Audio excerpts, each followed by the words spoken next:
할렐루야, 아침 묵상 시작합니다.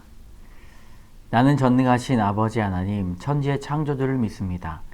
나는 그의 유일하신 아들 우리 주 예수 그리스도를 믿습니다. 그는 성령으로 잉태되어 동정녀 마리아에게서 나시고 본디오 빌라도에게 고난을 받아 십자가에 못 박혀 죽으시고 장사된 지 사흘 만에 죽은 자 가운데서 다시 살아나셨으며 하늘에 오르시어 전능하신 아버지 하나님 우편에 앉아 계시다가 거기로부터 살아있는 자와 죽은 자를 심판하러 오십니다. 나는 성령을 믿으며 거룩한 공교회와 성도의 교제와 죄를 용서받는 것과 몸의 부활과 영생을 믿습니다. 아멘. 여러분, 아침 묵상이 이렇게 사도신경으로 시작을 합니다.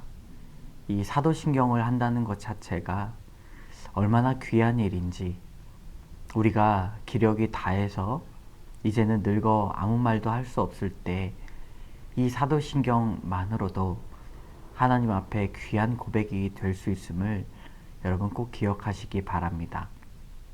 우리가 의식적으로 아니면 무의식적으로 이렇게 사도신경을 할 수 있도록 매일 아침마다 이 신앙 고백을 귀하게 여기시기 바랍니다. 우리 오늘 함께 부를 찬송가는 25장입니다. 찬송가 25장 면류관 벗어서 함께 찬양하도록 하겠습니다.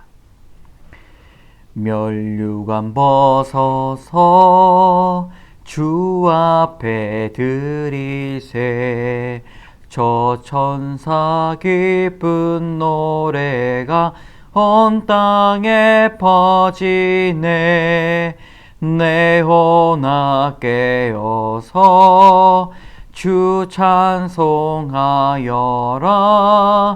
온 백성 죄를 속하신 만왕의 왕일세 면류관 벗어서 주 앞에 드리세 그 손과 몸의 상처가 영광 중 빛나네 하늘의 천사도 그 영광 보고서 고난의 신비 알고자 늘 흠모하도다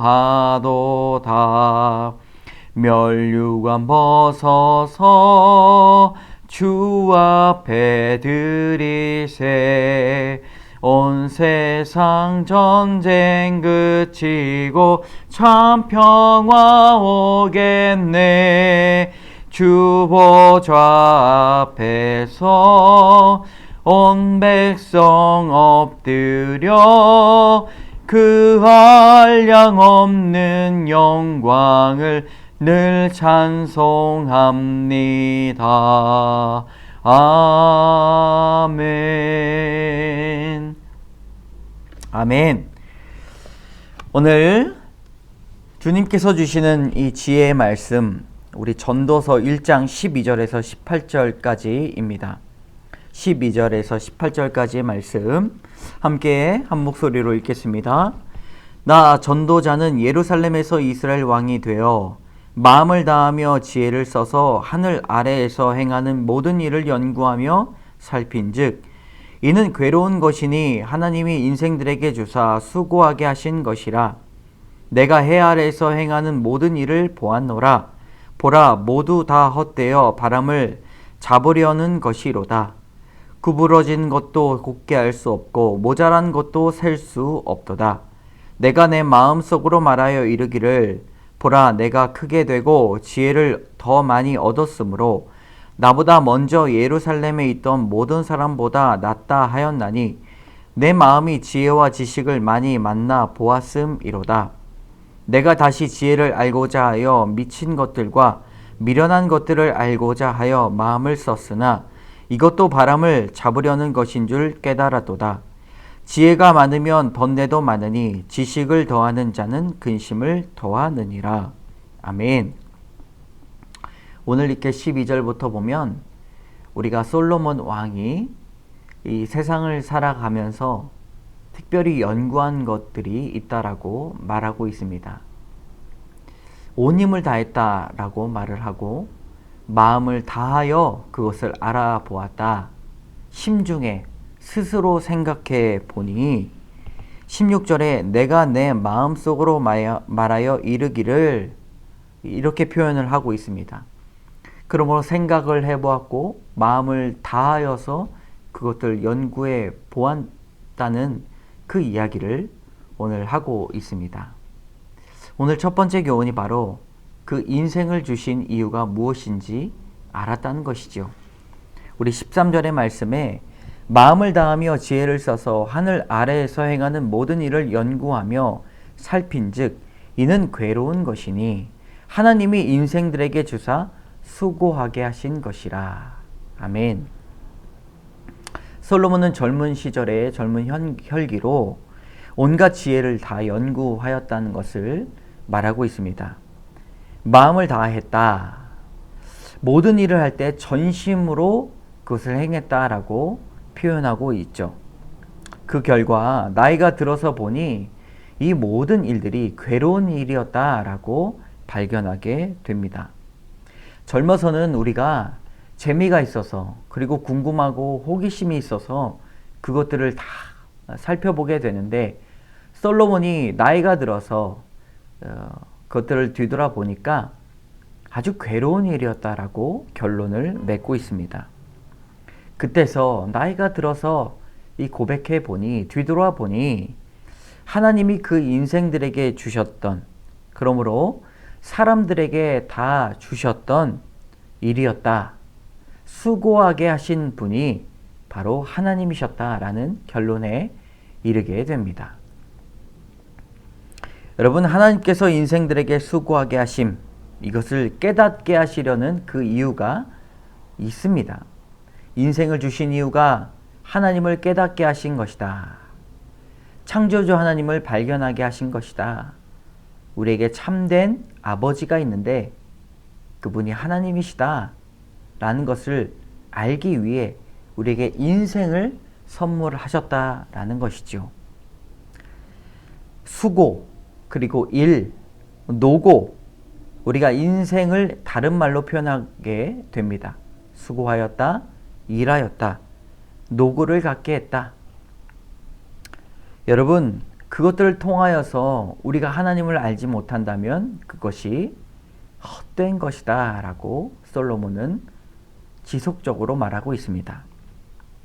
창조주 하나님을 인생을 통해서 아는 일이야말로 우리가 참으로 복되고 참된 가치의 일임을 우리는 깨달아야 할 것입니다. 그것이 바로 인생을 주신 이유입니다. 두 번째 교훈은 바람을 잡을 것인가 희망을 잡을 것인가 입니다. 솔로몬 왕은 왕으로서 나만큼 지혜를 깨우친 자가 없다라고 반복해서 말하고 있습니다. 그가 연구한 것은 어떻게 사는 일이 지혜로운 일인지를 알아보았다는 것이죠.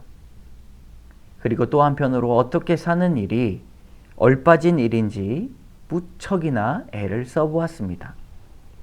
그가 지혜로 이런 일들을 탐구해 나갈 때 나보다 더 애쓴 사람이 있는지 당당하게 나와보라라고 말을 합니다. 18절의 말씀, 지혜가 많으면 번뇌도 많으니 지식을 더하는 자는 근심을 더하느니라. 이렇게 당당하게 외쳤던 솔로몬이 결국 그런 일조차도 바람을 잡는 일, 이 헤벨, 보이지 않는 증기를 잡는 일이었다라고 말을 합니다. 열심히 사려고 노력했던 일, 그 일조차도 허무한 일이었다라고 깨닫습니다. 지혜도 헛된 일임을 솔로몬은 고백합니다. 내가 경험해 보니 지혜를 탐구하는 일도 헛된 일이다. 그러므로 오늘 말씀은 전도서 1장 2절에 그 헛되고 헛되며 헛되고 헛되니 모든 것이 헛되도다 라는 그 구절의 연장선 안에 있다라는 것을 우리는 알 수 있습니다. 이 1장의 말씀 보면서 우리가 알 수 있는 교훈은 인간 삶의 허물을 관찰하는 것이 주어진 삶을 소중하게 살게 하는 원동력이다라는 말입니다. 그러므로 허무하다는 것, 허무함을 알고 인생을 출발하라는 것이지요. 허무하니 너 인생 살아도 아무것도 아니다 라고 하는 그런 허무주의를 말하는 것이 아니라 인생이 안고 없는 찐빵이 됐을 때 허무할 수 있다. 그러므로 안고가 무엇인지를 너희는 알아야 된다라고 말합니다. 헛됨을 노래하는 허사가의 노래를 선택할 것인가? 아니면 하나님을 함께하는 희망가의 노래를 부를 것인가? 이것이 인생을 살아가는 사람에게 선택해야 되는 아주 중요한 전도서의 지혜입니다. 전도서의 시작은 허물을 말하지만 그 끝에 무엇인가를 말하려고 허물을 강조하는 것을 알고 우리 끝까지 묵상해 보면 좋겠습니다. 여러분, 바람을 잡을 것입니까? 아니면 희망을 잡을 것입니까? 함께 기도하겠습니다. 참 좋으신 하나님, 전도서의 지혜가 우리에게 잔잔하게 밀려옵니다. 허무하다는 그 허무주의를 노래하는 것이 아니라 하나님, 허물을 알고 나아갈 때 진정으로 우리 인생에 중요한 것이 무엇인지 알게 하시는 그 묵상의 깊은 통찰을 우리에게 초청하여 주시옵소서. 모든 말씀 예수님 이름으로 기도드립니다. 아멘. 하늘에 계신 우리 아버지, 아버지의 이름을 거룩하게 하시며 아버지의 나라가 오게 하시며 아버지의 뜻이 하늘에서와 같이 땅에서도 이루어지게 하소서. 오늘 우리에게 일용할 양식을 주시고 우리가 우리에게 잘못한 사람을 용서해 준 것 같이 우리 죄를 용서해 주시고 우리를 시험에 빠지지 않게 하시고 악에서 구하소서. 나라와 권능과 영광이 영원히 아버지의 것입니다. 아멘. 여러분, 말씀을 다시 한번 읽어보시고 기도의 시간으로 나아가시기 바랍니다.